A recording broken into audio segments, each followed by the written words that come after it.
नमस्कार, अच्छेदन में आपका स्वागत है। मैं हूं मुकेश कुमार और आप देख रहे हैं प्राइम टाइम प्रहार। प्रहार में आज हम बात करेंगे संवाद की, उस संवाद की जो IIMUN यानी India's international movement to unite nations के फाउंडर ऋषभ शाह और संघ प्रमुख डॉक्टर मोहन भागवत जी के बीच हुआ।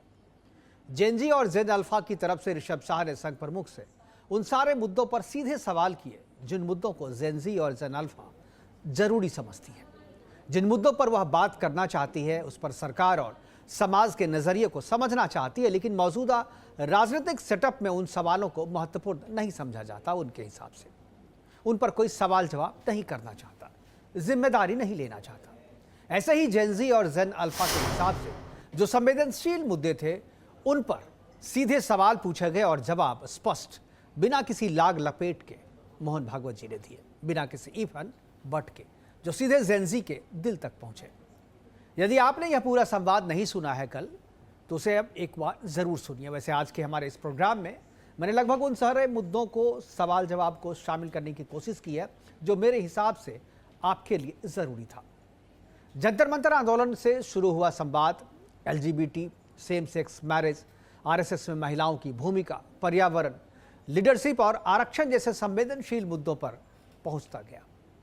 जिस सहजता से ऋषभ ने सवाल किए, संघ प्रमुख डॉक्टर मोहन भागवत जी ने भी उतनी ही सहजता से सीधे और स्पष्ट जवाब भी दिए। लीडर की क्वालिटी पर पूछे गए सवाल के जवाब में संघ प्रमुख ने जो कहा, उससे यह तो साफ हो गया कि यह संवाद जेन जी और जेन अल्फा के बीच RSS और BJP के बारे में फैलाए जा रहे भ्रम को दूर करने के लिए जरूरी था। लीडर की क्वालिटी क्या होनी चाहिए, इस सवाल के जवाब में संघ प्रमुख ने एक लाइन कही कि असल लीडर वही होता है जो सामने दिखता है, जो सामने नहीं दिखता है, जो भाषण नहीं देता है, जो सभाएं नहीं करता, फैसले नहीं लेता। असल लीडर वह होता है जो पर्दे के पीछे होता है। यह सवाल और उसका जवाब BJP RSS के संबंध को स्पष्ट करता है। आरक्षण जैसे जटिल मुद्दे पर सरल तरीके से दिए गए जवाब और LGBT के सेम सेक्स मैरिज के सवाल पर संघ प्रमुख के जवाब को सुनकर हॉल में मौजूद हजारों जेन जी और जेन अल्फा ने क्लैपिंग कर बता दिया कि इस संवाद पर उनकी राय क्या है। पूरे प्रोग्राम के दौरान सवालों और जवाब दोनों पर जेन जी और जेन अल्फा ने क्लैपिंग करके अपनी उपस्थिति और सहमति दोनों जताई। करीब 1 घंटे के इस संवाद में आप कहीं भी बोर नहीं होंगे। आपको कभी भी ये नहीं लगेगा कि कुछ और देखते हैं। आपको प्रश्न भी उतने ही रोचक लगेंगे और जवाब उससे भी ज्यादा रोचक लगेगा। आपको इस संवाद में जेन जी और जेन अल्फा को समझने का अवसर तो मिलेगा ही, जेन जी और जेन अल्फा की प्राथमिकता के मुद्दों पर 100 वर्षों के अनुभव वाले RSS का मॉडर्न नजरिया भी समझने का मौका मिलेगा। आज अपने प्रोग्राम में हम अपने पैनलिस्ट से यही जानने की कोशिश करेंगे कि क्या जंतर मंतर पर जेन जी के आंदोलन के बाद यह संवाद जरूरी हो गया था? क्या संघ प्रमुख मोहन भागवत जी का यह संवाद मोदी सरकार के प्रति जेन जी की नाराजगी को दूर करने के लिए था? क्या इस संवाद के बाद जेन जी और जेन अल्फा संघ और सरकार के प्रति अपनी सोच को बदलेंगे या सोच को अपडेट करेंगे? विपक्ष इस संवाद को किस चश्मे से देख रहा है, इस पर भी चर्चा करेंगे। और चर्चा को आगे बढ़ाने के लिए हमारे पास कुछ मेहमान हैं, उनसे भी परिचय करवाएंगे। लेकिन हमने इस संवाद से कुछ महत्वपूर्ण हिस्सों को काटा है, कुछ महत्वपूर्ण मुद्दों पर सवाल और जवाब को लिए। पहले उनको सुनते हैं, उसके बाद प्रियंका गांधी की एक छोटी प्रतिक्रिया है, वो भी आपको सुनाएंगे। फिर मेहमानों से परिचय करवाएंगे और चर्चा की शुरुआत करेंगे। वो जेन अल्फा वो प्रश्न पूछती है, उनको लॉजिकल आंसर चाहिए, करेक्ट, और इसके साथ प्यार चाहिए। प्यार है तो ही आंसर दे सकते हैं। आपका मेरा परिचय नहीं, आपस में कोई संबंध नहीं, और आपने प्रश्न पूछा तो मैं तुमको न तो पूछने वाले, ऐसा होगा। लेकिन हम जानते हैं एक दूसरे को, आपस में कुछ संबंध है, तो आपने पूछा तो मैं जवाब दूंगा। तो ये बातें होनी चाहिए। और हम लोगों को भी ऐसा देखना चाहिए कि अगर जेन जी चिल्ला रही है तो विरोध के लिए नहीं चिल्ला रही, कुछ तकलीफ है इसलिए चिल्ला रही। बिल्कुल, उसको ठीक करना चाहिए।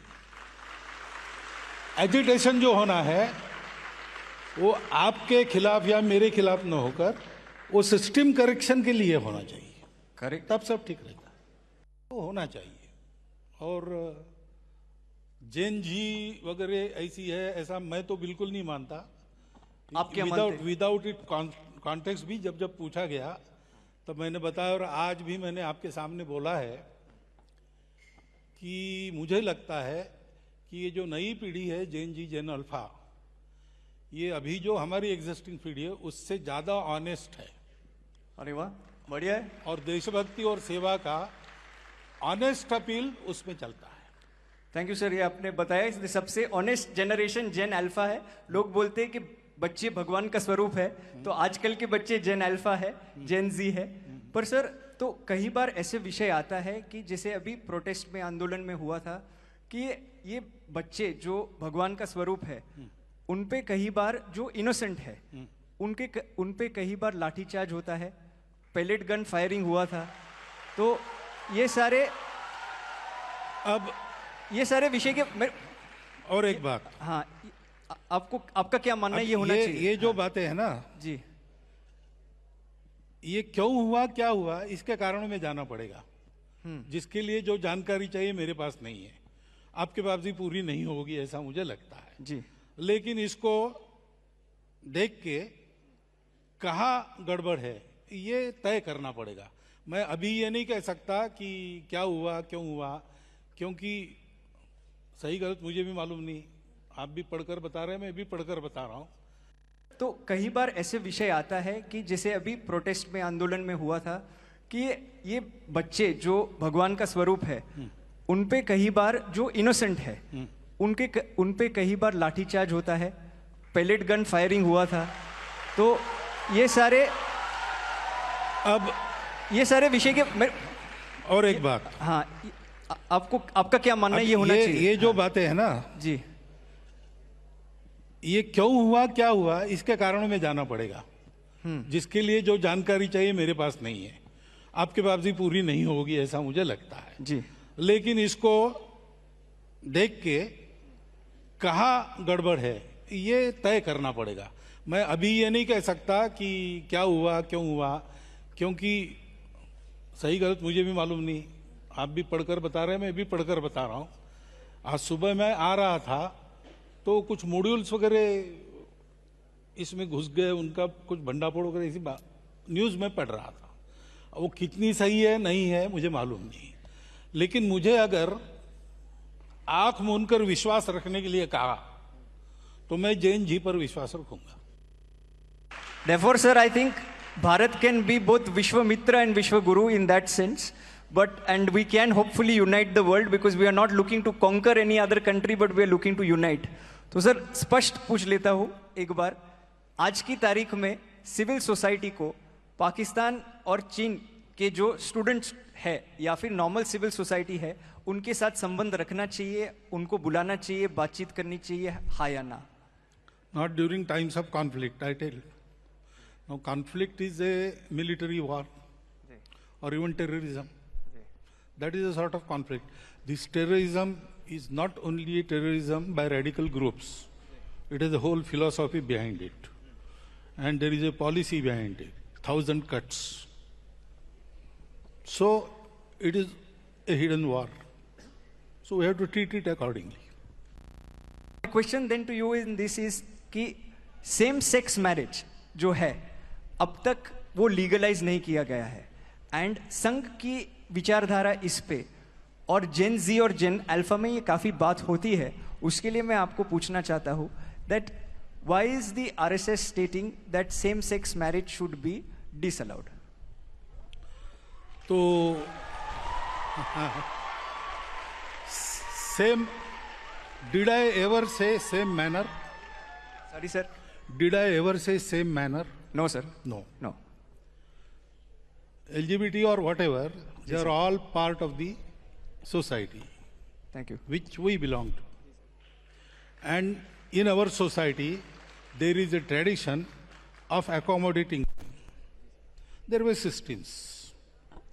Now, marriage is not, in our tradition, vivaha. That is not a convenience created so that two people should live together. It is an institution which is created by marriage, family. Family is unit of society. And next generations are trained in kutumba or family to be good citizens of that country. So training of next generation by their relations, mata, pita, all these things. That is also an ancient system running. Now, we have to have some system first. The existing system, if we disturb, and new systems we don't have, that will create a conflict. Secondly, we cannot mix these things. We have to prepare the society first, because laws don't dictate society. Society dictates the laws. है ना? जी. So we have to educate the society first. That stage is not there. And at this stage, if we tamper with the Vivaha system, that will create some other side effects. So instead of that, prepare a system which can accommodate all these people. They are part of the society. And it should be seen to accordingly. That is definite. But manner can change. Manner has to change. This situation, we have to have these special measures. That is why same-sex marriage, don't say that. How these same-sex companions can live together, you have to devise some system. You can form a law for that. Society will accept that. How lovely. How lovely. How lovely. That role is there. और sir इसमें ये पूछना है sir, the RSS truly believes that women are equal partners in nation building, but sir then why does the core organisation of the RSS remain intrinsically male, and why is the solution? Okay. Guys, this is a samvad, this is not a vivad. No, This it's is- okay. This is samvad. You are asking questions from their mind. That is why they are clapping. Sir ये भी clarify कर दूं, लोगों को लगेगा मेरे प्रश्न है, बाद में डांट भी मुझे पड़ेगी, श्रेय भी मुझे जाएगा, तो मैं पहले ही बोल देता हूँ that these questions, the reason why they are clapping so much, have been crowdsourced from the students who are sitting here, not just sitting here, but from all the schools and colleges that we work with. So उसके लिए ताली ज़्यादा बजा रहे हैं. But sir, ये यदि why is the solution always to keep women in a separate parallel wing rather than integrating them into the apex decision-making body of the RSS? So this question has been asked because you have incomplete information. In all the organizations that Swayamsevaks are running, women are shouldering responsibilities with men in equal capacities. Except RSS, there is a reason. When RSS started, if we had started the organization in women also, we wouldn't have thrived. That times were like this. This question would not have been asked at that time, because it was very natural to form separate organizations of women. Secondly, the organization that were formed by women for the same purpose, Rashtra Sevika Samiti, it had and it has and it will have full support from RSS, even training. But they have told us that we will work here, you don't interfere. You work there, we will not interfere. We will help each other. That mandate, when they will withdraw, we will start doing work in women also. तो लगभग उन सभी मुद्दों पे मोहन भागवत जी ने बात की और उन सभी मुद्दों पे सवाल पूछे गए जो सवाल शायद चुनावी राजनीति में उतने महत्वपूर्ण नहीं होते हैं। जैन जी उन्हीं सवालों का पूछ रहा है। पर्यावरण के मुद्दे पर कोई चुनाव नहीं लड़ा जाता, एलजीबीटी के मुद्दे पर कोई चुनाव नहीं लड़ा जाता, वुमेन जो महिला सशक्तिकरण है उस पर कोई चुनाव नहीं लड़े थे, लेकिन यही सवाल जो है वो जैन जी उठाते हैं और इसी पर जैन जी जो है अपना सरकार से और समाज से एक संवाद चाहती है कि वो अपना विजन जो है इस पर क्लियर करे, अपनी बात क्लियर करे कि उनकी इस पर राय क्या है। करेंगे चर्चा और चर्चा को आगे बढ़ाने के लिए हमारे साथ जो तीन मेहमान हैं उनसे मैं परिचय करा दूं। हमारे साथ सुरेंद्र किशोर जी है, राजनीतिक विशेषज्ञ के तौर पर, विनीत जिंदल जी हैं, सीनियर अधिवक्ता है, और इसके अलावा वरिष्ठ पत्रकार डॉक्टर सुनील कौशिक जी है। तीनों मेहमानों का स्वागत है और चर्चा की शुरुआत मैं विनीत जिंदल जी से करना चाहूँगा। जिंदल जी, कल मुझे लगता है, उम्मीद है कि आपने पूरा संवाद सुना होगा, और जो संवाद सुना है, जिन मुद्दों को लेकर के बातचीत हो रही थी वो सारे चुनावी राजनीति में उतने महत्व के नहीं हैं, लेकिन एक मैसेज देने के हिसाब से सोसाइटी बदल रहा है। ये पूरा संवाद इस तरीके से था जो मैंने फील किया कि जेनजी जो सोचता है वो हम और आप नहीं सोचते,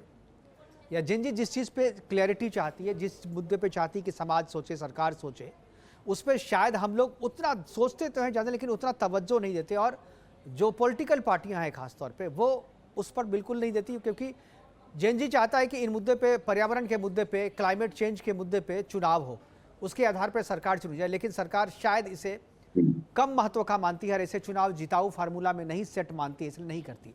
क्या आपको लगता है कल का जो ये संवाद है वो सरकार को भी एक संदेश है, समाज को भी एक संदेश है कि किस तरीके से टैकल करना है जेनजी को? आपको देखिए मुकेश जी, बिल्कुल आपने बिल्कुल सही कहा। और संघ प्रमुख ने जिस तरीके की चीज़ें और जिस तरीके की बातें और जो उस पूरे संवाद में जो चीज़ें सामने आई वो साफ करती हैं ये जो कंसर्न है, जो जनरेशन है, जेनजी की बात करें, अल्फा की बात करें, जो कंसर्न है उन लोगों का, वो कंसर्न पॉलिटिकल कंसर्न नहीं है, वो सामाजिक कंसर्न है। वो कंसर्न है चाहे इन्वायरमेंट की आप बात करो, चाहे आप बात करिए एजुकेशन सिस्टम की, चाहे आप बात करिए महिला सशक्तिकरण की, या आप कहिए नौकरी पेशा किस तरीके से बढ़ेगा, कैसे उनको फ़ायदा होगा, इन सब चीज़ों के ऊपर लगातार इस पूरे संवाद में बात की गई। और बिल्कुल साफ है कि इंटेंट जो है वो प्रगति की तरफ है, सिर्फ पॉलिटिकल एक्सपेक्टेशंस पे नहीं है। राजनीतिक, जैसे आपने कहा कि राजनीतिक पार्टियां जो हैं उनके अपने कुछ मुद्दे होते हैं और सिर्फ उन मुद्दों को ऊपर टारगेट करके सिर्फ वोट बैंक की राजनीति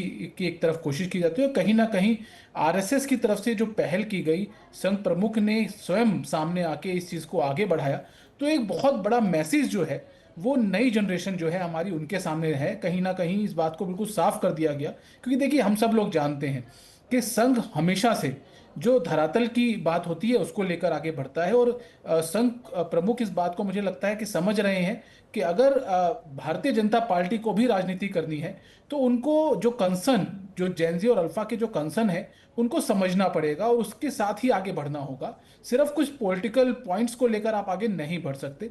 और कहीं ना कहीं जिस तरीके से पूरा मामला हमने देखा, नेट का एग्जाम का हो या सीबीएसई का जो पूरा मामला सामने आया, वो कहीं ना कहीं बहुत बड़ा डेंट करके गया है। अगर हम बात करें जो नई जनरेशन, जो 18 साल के नए बच्चे आ रहे हैं और वोट देने वाले हैं, वो कहीं ना कहीं बहुत बड़ा प्रॉब्लम क्रिएट करने की तरफ बढ़ रहे हैं जो हमारी केंद्र सरकार है उसके लिए। क्योंकि जिस तरीके से इस पूरे मामले को टैकल किया गया वो बहुत बड़ा एक क्वेश्चन मार्क था। और मुझे लगता है कि आरएसएस प्रमुख का इस तरीके से सामने आकर जो नए बच्चे हैं, जेनजी हो या अल्फा के जो लोग हैं, उनसे बात करना मुझे लगता है कहीं ना कहीं एक स्पष्ट मैसेज देता है कि देखिए आप ये मत समझिए उन बच्चों के लिए कि ये मत समझिए कि सरकार या सरकार से जुड़ी संस्थाएं संजीदा नहीं है आपके मामले को लेकर। कहीं ना कहीं वो मैसेज देने की कोशिश की गई है और मुझे लगता है उसमें सफलता एक तरीके से जरूर मिलेगी, क्योंकि बहुत बड़ा नाम है संघ प्रमुख का। सब लोग जानते हैं कि किस तरीके का इम्पैक्ट रहेगा अगर वो कोई चीज रखते हैं सामने। तो बिल्कुल, मैं सुनील कौशिक जी के पास जाऊंगा। सुनील जी, क्या आपको लगता है कि जो जंतर मंतर पे हुआ, चाहे जो अभी रांची में हो रहा है या उसके बाद फतेहपुर में भी एक छोटा अल्फा, जेन अल्फा जो है उसने भी एक छोटा एजिटेशन किया तुरंत, हालांकि सेम डे 4-5 घंटे के भीतर सरकार ने संज्ञान लिया और वो चीज़ें ठीक हो गई।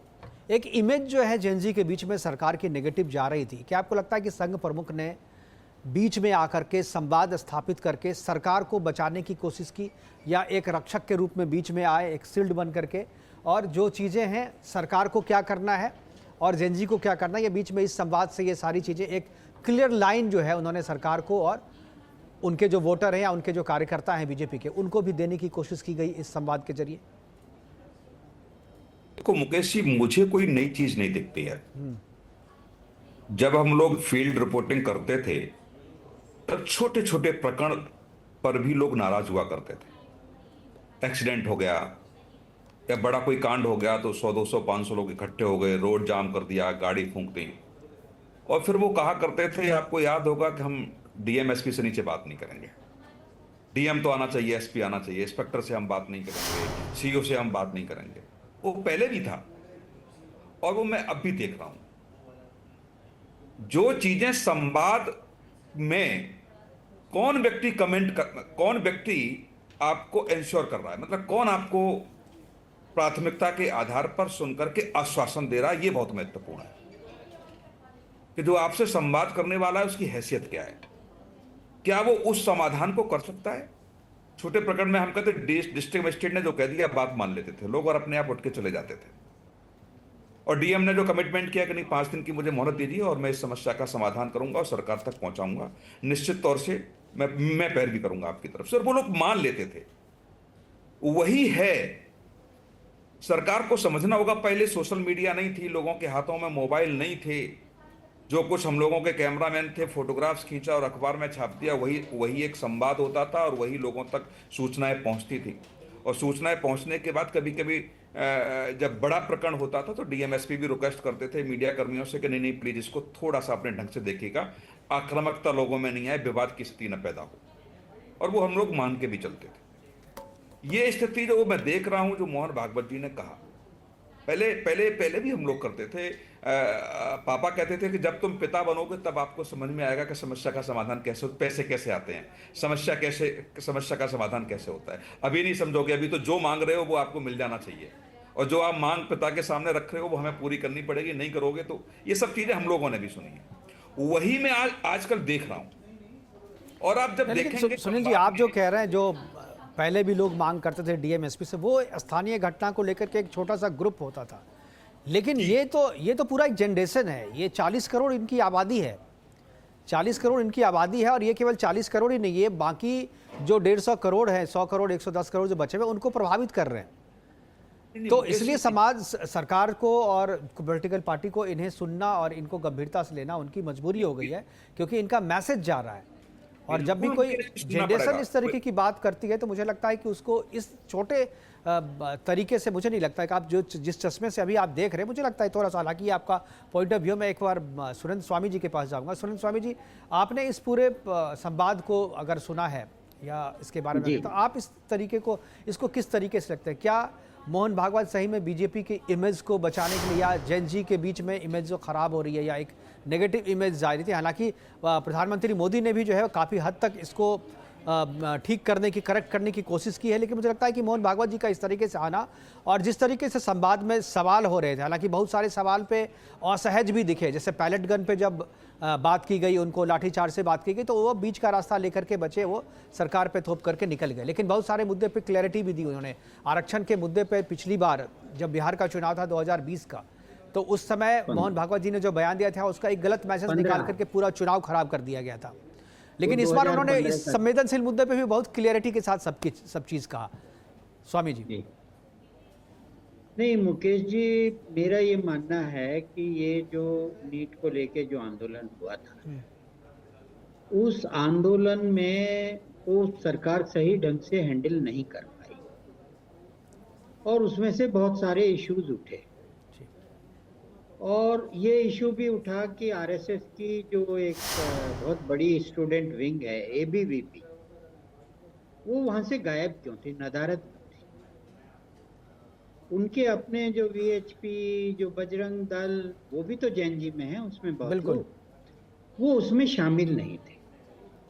और उसकी वजह से इनके एक मंत्री को जाना पड़ा, सरकार की किरकिरी हुई, और फिर इनको ये लग रहा है कि ये तो एक आंदोलन था जिसको इन्होंने समेट लिया, एक इशू पर था। लेकिन अभी तो आने वाले हैं, कई आंदोलन आने वाले हैं, बिल्कुल सब तरह से राज्यों में तैयारियां हो रही हैं, लोग दिल्ली की तरफ कूच करने वाले हैं।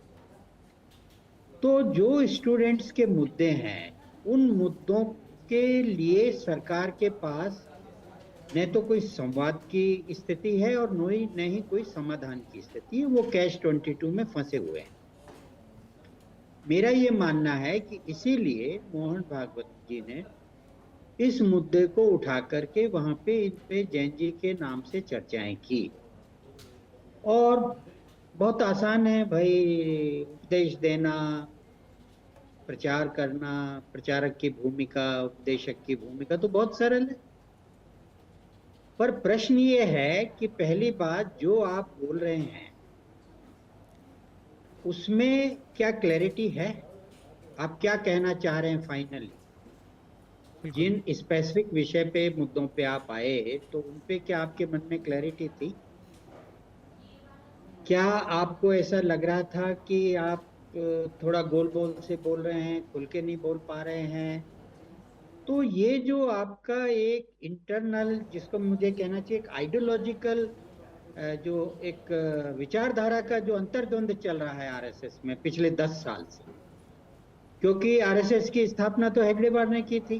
वो जो खलीफा मूवमेंट था, खिलाफत मूवमेंट, उसके बाद चली थी और उनकी अपनी एक आइडियोलॉजी थी।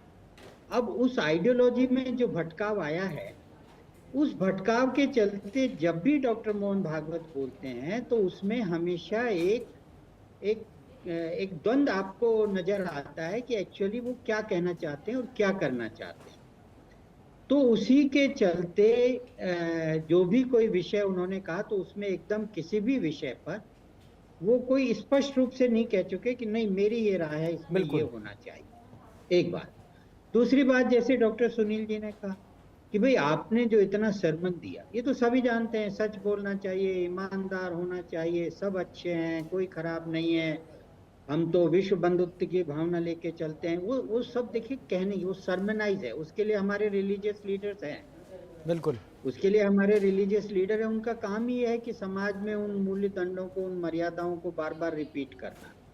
लेकिन आप तो वो रिलीजियस लीडर नहीं है, आपके पास तो आरएसएस की एक आइडियोलॉजी, आपका एक मिशन है और उस मिशन में आपका एक एक्शन है। तो वो एक्शन इसमें मिसिंग है, एक बात। दूसरी बात ये है जो सुनील जी ने कहा कि भाई आप जो कह रहे हैं व्यवस्था में उसे कैसे लाएंगे, आपने जो कहा है वो व्यवस्था में लागू कैसे होगा। आपने कहा कि जैन जी तर्क चाहता है, वो लॉजिकल आंसर चाहता है, तो उनके विषयों पे आपके पास लॉजिकल आंसर है क्या? अगर होते तो आप बोलते कि भाई जैन जी ने ये मुद्दा उठाया, हमारा इस पे ये आंसर है। तो वो आपने कहा लॉजिकल आंसर वो सुनना चाहता है आपका।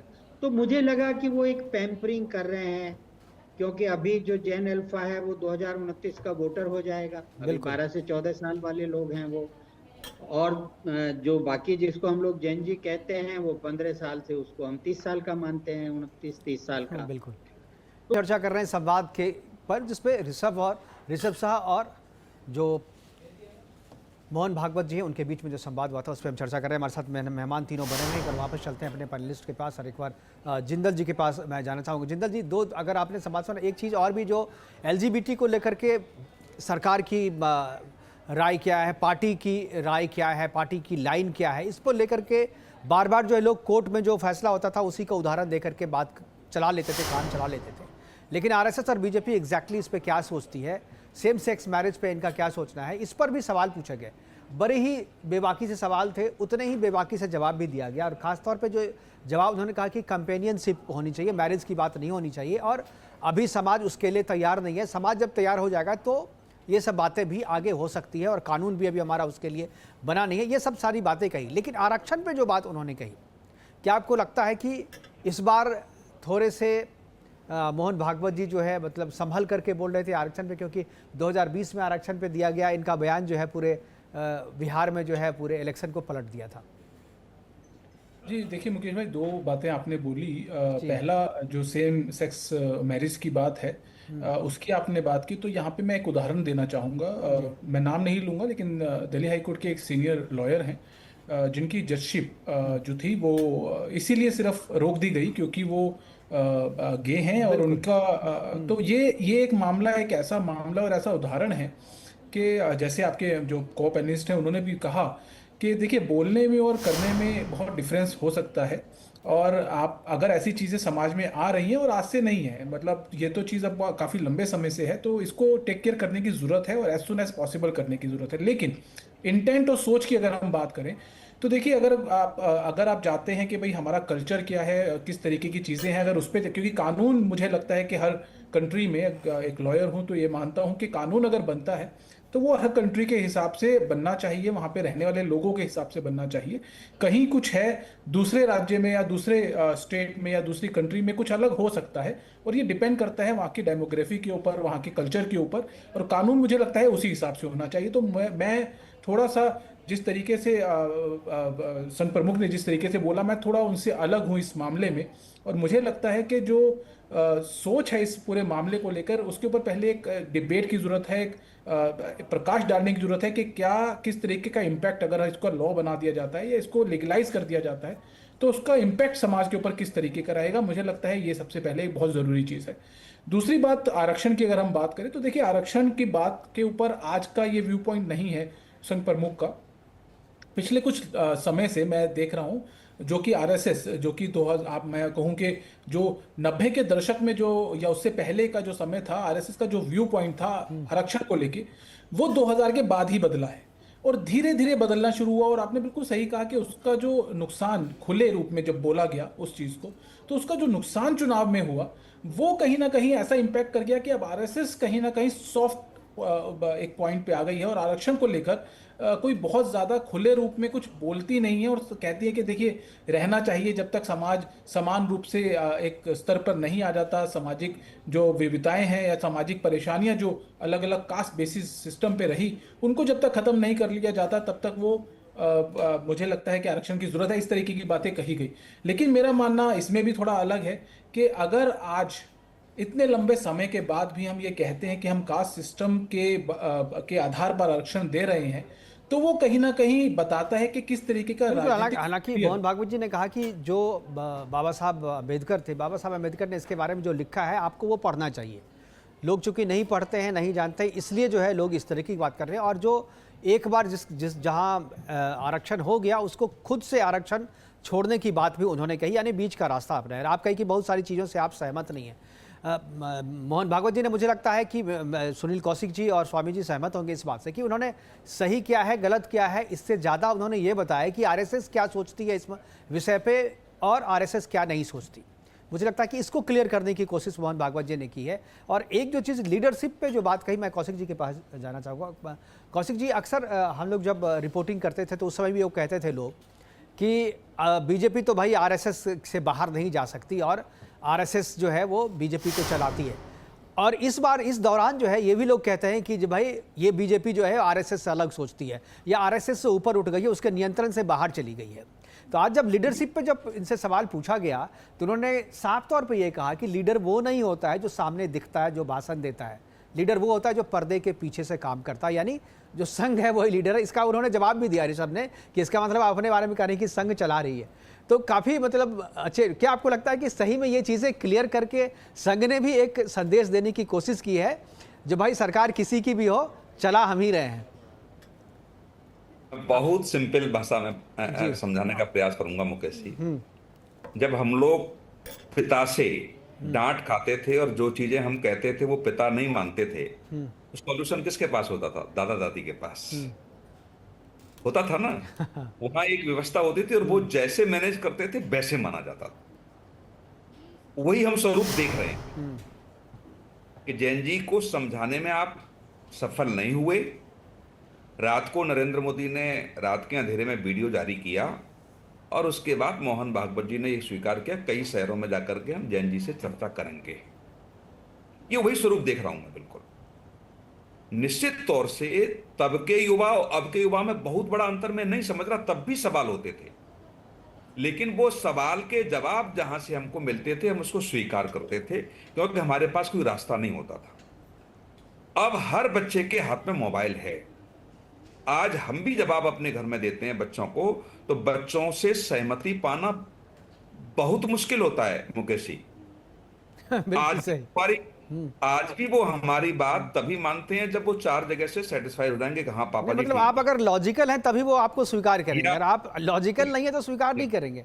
वो आर्गुमेंट चाहते हैं, वो बोलते हैं आप ये जो बोल रहे हैं तो आप क्यों बोल रहे हैं, आप जो कह रहे हैं उसके पीछे वो सही क्या है। बिल्कुल यही वो जैन जी अब क्या कह रहा है कि पहले सरकार थी वो भी यही कह रही है, ये सरकार है ये भी वही कर रही है, अब हम जाएं कहां, क्या करें? आना पड़ेगा ना सड़क पे। बिल्कुल, उनको सॉल्यूशन कुछ नहीं मिल रहा है। जो विपक्ष में रहता है वो सारी बातें कहता है लेकिन सत्ता पक्ष में आके भूल जाता है। यही भारतीय जनता पार्टी की मांग विपक्ष में रह करके थी। कांग्रेस 2004 से लेकर 14 के बीच आप देखिए कि आंदोलन नहीं हुए, लेकिन भारतीय जनता पार्टी जितनी आक्रामक हुआ करती थी वो 2014 के बाद कांग्रेस आक्रामक है, भारतीय जनता पार्टी नहीं है। इसलिए जैन जी को सड़क पे आने पड़ा कि कब तक हम ये झेलते रहेंगे, कब तक हम ये सुनते रहेंगे किसी के पास सॉल्यूशन नहीं है। और जब हम किसी पर भरोसा विश्वास करते हैं तो ये पाते हैं कि हमें वो जिस भरोसे के साथ हमारे साथ संवाद किया गया वो भरोसा हमारा तोड़ दिया। 2024 में कानून बना, बड़ा अपेक्षाएं थी कि मोदी जी आए, कानून बनाया, अब ये सब कुछ नहीं होगा, 2 साल में ही खत्म हो गया वो। और जो भी पेपर लीक में जो भी बड़े चेहरे हैं वो जैन जी ने समझा कि कोई जेल नहीं जा रहा, किसी को सजा नहीं हो रही। तो ये जो नहीं, ये कैसे कह रहे हैं सर, सजा तो ही रही है, जेल में भी है। क्योंकि देखिए ये जो नीट वाला जो पेपर लीक था कौशिक जी, मुझे तो लगता है ये विश्वास जो आप जिस पे करते हो ये फेथ को तोड़ा गया इसमें। क्योंकि इसमें जो लीक हुआ है वो लीक तो जिन्होंने सेट किया था क्वेश्चन उन्होंने लीक किया, जो टीचर थे। तो जिस पे विश्वास करके आपने दिया कि आप क्वेश्चन सेट कीजिए, वो जाकर के अपने स्टूडेंट्स को अगर बताते हैं, जिसमें सरकार या एजेंसी का मुझे नहीं लगता कि उतनी भूमिका है। ये तो सब कोई मानते हैं इस बात को, और इसीलिए वो प्रोफेसर जो है वो पकड़े गए हैं और उनके लिए सजा है, और वो तो जेल में है अभी भी। आपको लगता है गलत सूचना है उसके पास, वो अभी भी जेल में।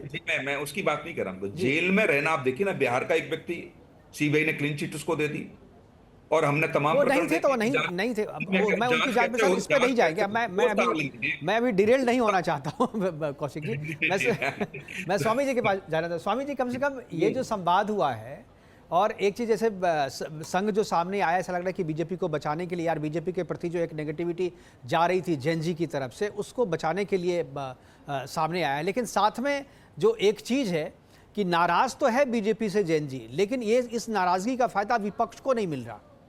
इस बात का कम से कम संतोष बीजेपी को है। लेकिन अगर ये लंबा चला, ये नाराज़गी लंबा अगर रह गया, खिंच गया यदि है, तो शायद चुनाव तक जो है 2029 के चुनाव तक जो है ये सरकार को नुकसान करे, पार्टी को नुकसान करे।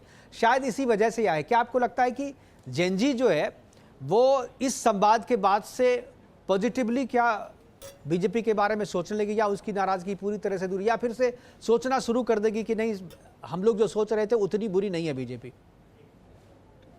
नहीं मुकेश जी, मुझे नहीं लगता है कि मोहन भागवत जी के जो संवाद है उससे जैन जी पर कोई भी असर पड़ने वाला है, क्योंकि उनके पास सॉल्यूशन नहीं है ना। उनके पास उनकी समस्याओं को एड्रेस करने की अथॉरिटी नहीं है, व्यवस्था नहीं है। तो आप किसी को भी बुला के सरमन दे दीजिए, प्रीचिंग कर दीजिए, उससे होगा क्या? उसका कोई रिजल्ट नहीं है ना। एंड रिजल्ट क्या है उसका? जितना कल उन्होंने संवाद किया उसका एंड रिजल्ट क्या है? तो ये ठीक है, आरएसएस एक बड़ी संस्था है, भाजपा से जुड़ी हुई है, और इसलिए जब मोहन भागवत कुछ बोलते हैं तो सब जगह छपता है सब। लेकिन उसकी रीच क्या है? उस रीच, पहली बात उनकी रीच क्या है, और दूसरी बात ये कि वो जो बोल रहे हैं उसका असर क्या है? क्या वो व्यवस्था में लागू होगा? क्या कोई लॉजिकली सरकार किसी की समस्याओं को, जैन जी को सुनने को तैयार है? मुझे ये लगता है कि ये संवाद इनको बजाय जैन जी से करने के भाजपा के नेता और भाजपा की सरकारों से करना चाहिए था। उन्हें समझाना चाहिए था कि भाई आप हर विषय पे लॉजिकली सोचिए, उनको ढंग से हैंडल कीजिए, उनकी डिमांड्स पर आप सोचिए। अब जैसे आपने जो विषय उठाया था, मैं भी अपना व्यू रखना चाह रहा था।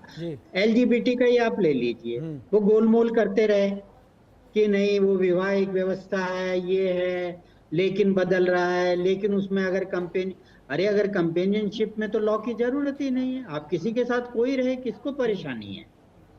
लॉ तो जब चाहिए ना जब आप लॉ से अधिकार डिराइव करना चाहते हैं। और अगर सेम सेक्स के 2 लोग साथ रह रहे हैं और खाली साथ रह रहे हैं तो कानून किस लिए चाहिए? वो तो जब चाहिए ना जब उनको शादी करनी है, उनको इनहेरिटेंस चाहिए, मतलब जब वो विषय ही उसमें नहीं उठेंगे। साथ तो आप और हम कभी भी रह सकते हैं।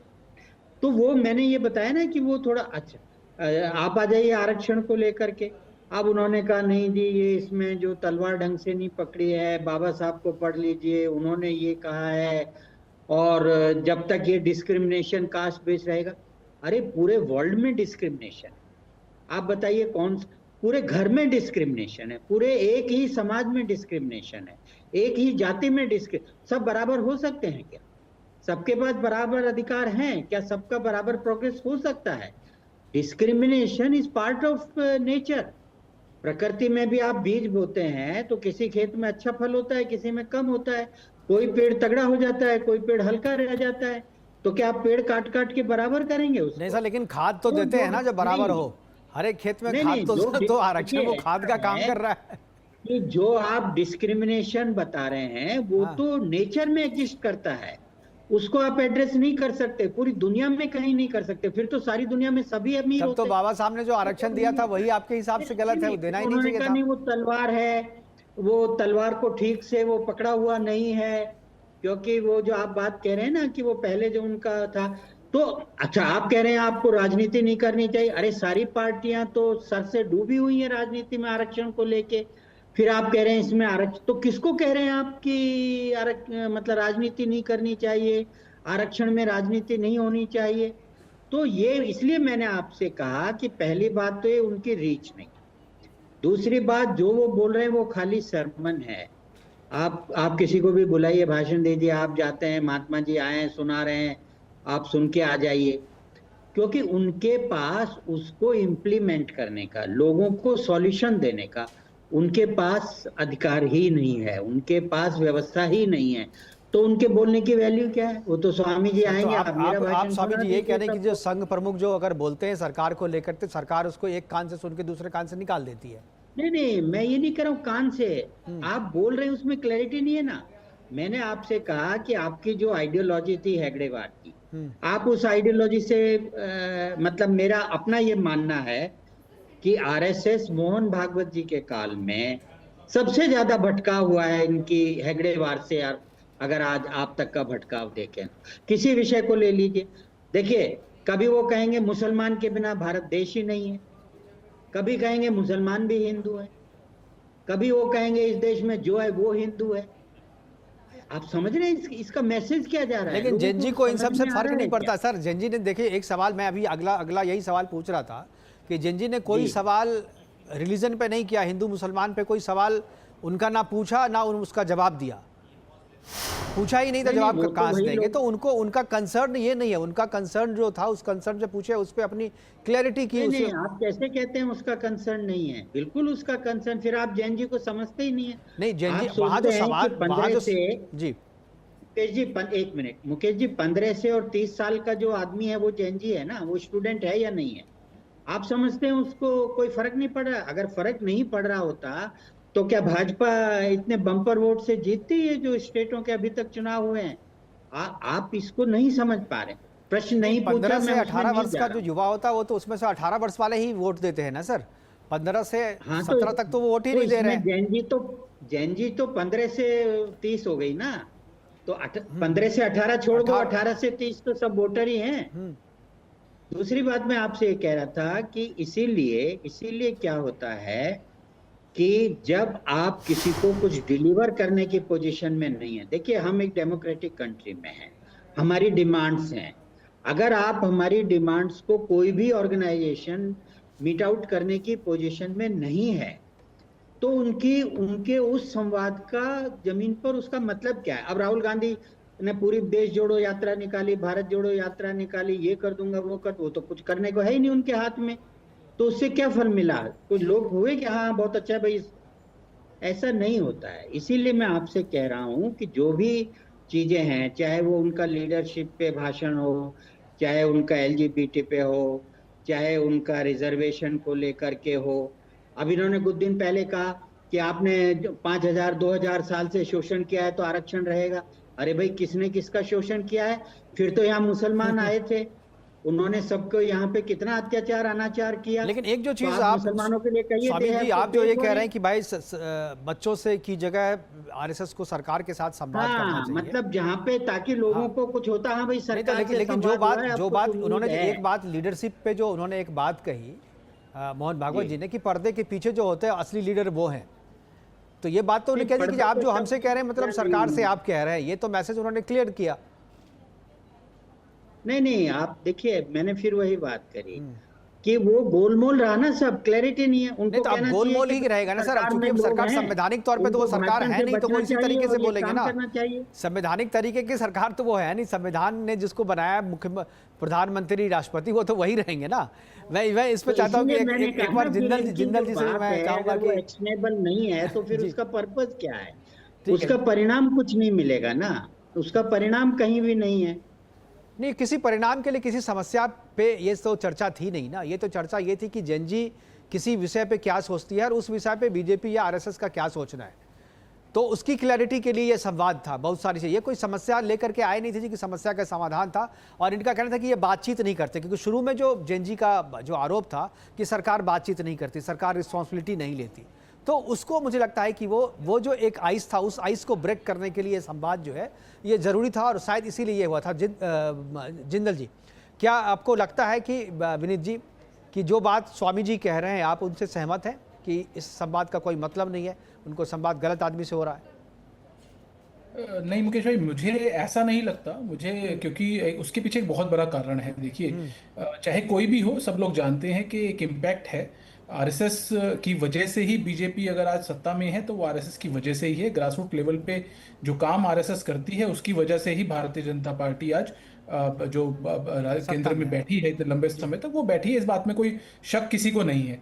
लेकिन एक बात मैं बिल्कुल सही है स्वामी जी की भी, कि देखिए संवाद की बात ठीक है, लेकिन अभी जो, क्योंकि मैं बहुत लंबे पिछले 4 महीने से लगातार स्टूडेंट्स से जुड़ा रहा और बहुत सारी शिकायतें मैंने स्टूडेंट्स की ली, और सुप्रीम कोर्ट से लेकर हाई कोर्ट तक कुछ याचिकाएं एनटीए को लेकर, सीबीएसई एग्जामिनेशन को लेकर भी दायर की। तो मैंने देखा, और मैं बताऊं मुकेश जी, ये बात सच है। आप मतलब हम लोग इस चीज़ को एक्सेप्ट, जो लोग नहीं करना चाहते ना करें, लेकिन इस पूरे मामले को लेकर पिछले 6 महीने में जो कुछ हुआ है एजुकेशन सिस्टम को लेकर, उससे बच्चों के दिमाग में बहुत बड़ा नेगेटिव इम्पैक्ट टुवर्ड्स गवर्नमेंट गया है। और उसके बाद जो उसका इम्पैक्ट अब निकल के आ रहा है, वो इम्पैक्ट ये आ रहा है क्योंकि उनका पूरा कैरियर चौपट हो गया। चाहे वो ओएसएम की दिक्कत थी, चाहे वो एनटीए पेपर लीक का मामला हो, यूजीसी नेट की बात आप कर लीजिए। इस तरीके के जितने मामले जो हैं वो कहीं ना कहीं जो नई जनरेशन है, जो हमारा जो जेनजी का जो जनरेशन है बेसिकली, उसको कहीं ना कहीं बहुत नेगेटिवली इम्पैक्ट किया है उसके फ्यूचर को। और उसका इम्पैक्ट कहीं ना कहीं राजनीतिक रूप से भी केंद्र सरकार को भुगतना पड़ सकता है। और इसीलिए आरएसएस प्रमुख को सामने आना पड़ा, क्योंकि सरकार के बस की बात नहीं थी। कहीं ना कहीं आरएसएस प्रमुख का फेस सामने आया है, तो शायद कुछ जाके कहीं डैमेज कंट्रोल हो, और जो जेनजी जो है वो लोग कुछ समझें कि शायद आरएसएस प्रमुख ने उनकी बातों को सुना है, तो उस पर कुछ एक्ट अपॉन होगा। अब एक्ट अपॉन होगा या नहीं होगा ये एक सेपरेट चैप्टर है, पर मुझे लगता है कहीं ना कहीं ये बहुत बड़ा ये मैसेज, ये बात जो आपने कही वो तो सब सहमत है, स्वामी जी भी सहमत हैं, कौशिक जी भी सहमत होंगे कि सरकार तो को डेंट तो हुआ है इस आंदोलन से। छात्रों के मन में या छात्रों के दिल में जो इमेज थी, छात्रों के दिमाग में, वो इमेज तो कहीं ना कहीं सरकार का वो डेंट हुआ है। और शायद इसीलिए मोहन भागवत जी को जो है सामने आकर के उस डेंट को ठीक करने या कहें जो उसको रिपेयर करने के लिए जो वो यहाँ पे आए। एक चीज मैं कौशिक जी से जानना चाहूंगा, हमारे पास समय की कमी है, मैं सिर्फ एक छोटी सी बात यहाँ पे आपको करेक्ट कर दूं कि जो ये आंदोलन आप बार बार बोल रहे हैं, मुझे लगता है आंदोलन कोई इफेक्ट नहीं है। आंदोलन इफेक्ट है उस डेंट का। आंदोलन को तो पॉलिटिकल पार्टीज ने माइलेज बनाया, उसका मिसयूज किया। आंदोलन से बिल्कुल कोई लेना का नहीं है। बिल्कुल तो मैं इस बात को बिल्कुल आपको इसको करेक्ट करें बिल्कुल कि आंदोलन से सीजेपी का कोई लेना देना नहीं है बच्चों के। वो तो बिल्कुल ही नहीं, वो तो पॉलिटिकल प्लेटफॉर्म होकर रह गया था। जो रियल स्टूडेंट है वो तो अभी जाकर के जेपीएससी में है।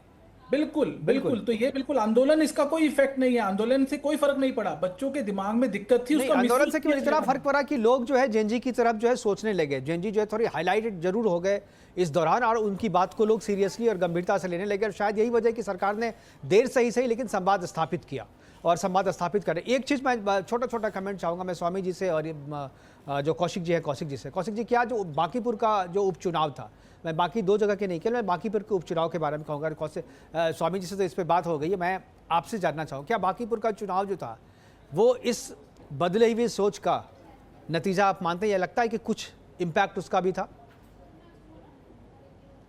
आपकी आवाज नहीं आ रही सर। बिल्कुल था, ऐसी मानता हूं मैं इसको जी। कुछ चीजें आप थोप नहीं सकते हैं, और जो थोपने की परंपरा चल रही थी उसको आईना दिखाने का काम मुझे लगता है दिया है।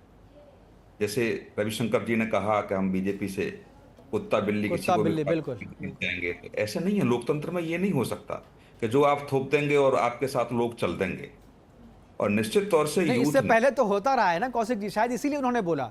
लेकिन इससे पहले जेनजी को लोग सुनते नहीं थे। जेनजी के हाथ में जो आपने कहा कि मोबाइल नहीं था, हम लोग के जनरेशन में जो था, जिस तरह के जो कह दिया वो मान गए। हम लोग के जनरेशन में तो जेनजी बच्चे ही थे, उनकी बात तो कोई सुनता ही नहीं था।